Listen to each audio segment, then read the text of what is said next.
62 शुरू होता है। जिन वो रैंक एवोल्यूशन के लिए इंतजार कर रहा होता है और सोच रहा होता है सब कुछ पहले जैसा है। उसके साथ ही 2 और लोग बैठे होते हैं, जिसमें से एक काफी नर्वस होता है और जिसका साथी उसे रिलैक्स करने के लिए कहता है कि अगर डी या उससे हाई रैंक आई तो छोटी गिल्ड के एजेंट उसे खुद अप्रोच करेंगे, पर उन्हें ज्वाइन न करना ही समझदारी है, क्योंकि ये पैसे कमाने के लिए ज्यादा रेड करते हैं जो काफी खतरनाक भी होती हैं, जिससे इनका डेथ रेशियो जो है ना वो काफी ज्यादा रहता है। ये सब सुनकर जिन सोचता है कि इसमें कुछ नहीं करा जा सकता। छोटी गिल्ड एक पर्सनल रेड टीम की तरह काम करती है, क्योंकि इनके पास एक्सपीरियंस, स्किल या लोग कोई नहीं होता ढंग का। जिन फिर मनी मन कहता है मेरे वक्त में भी ये नहीं थे। तभी उनमें से एक साथी जो अपने रैंक एवोल्यूशन कराने आया था, वो अंदर जाते वक्त अपने साथी से कहता है जितना कम सोचेगा उतना कम नर्वस होगा और इतना कम बुरा लगेगा। हाँ, अगर ई रैंक मिलती है तो खाने के लाले पड़ जाएंगे। ये सुनकर उसका साथी अपने बच्चे और कर्जों के बारे में सोचने लगता है। वो कम से कम सी रैंक चाहता है। फिर जिन को फ्लैशबैक आने लगता है, उसे वही सब आने लगता है कि कैसे रैंक की इंपॉर्टेंस की वजह से उसके साथ कितनी डिस्क्रिमिनेशन होती थी, किस तरह पार्शियलिटी का वो सामना करता था। कोई भी लोअर रैंक पैसा और स्ट्रेंथ में अपने से ऊंची रैंक वाले किसी भी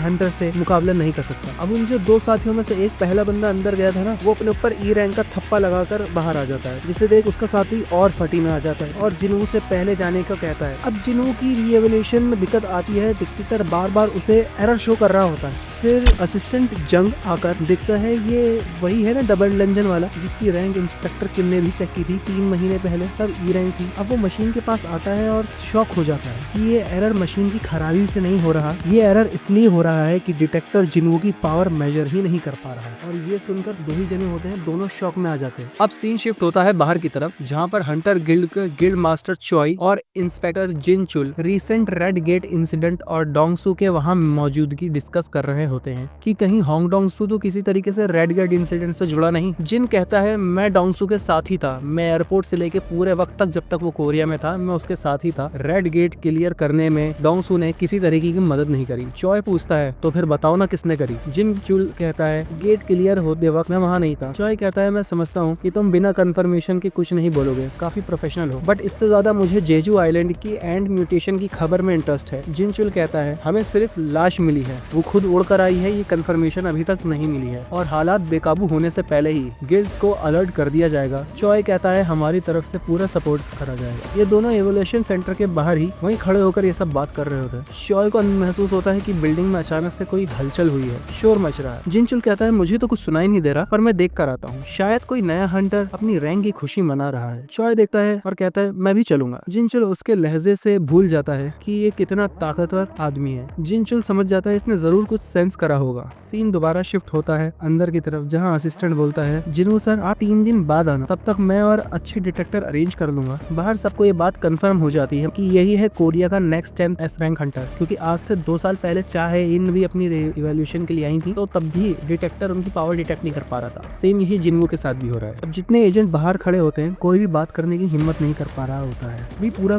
क्राउड स्टंड हो जाता है और देखता है Choi the guild master of hunter guild वहाँ खुद आया है और उसकी प्रेजेंस ये कंफर्म कर देती है जिनवू is the 10th S rank Hunter of the south Korea. अगला चैप्टर कवर करेंगे हम नेक्स्ट वीडियो में।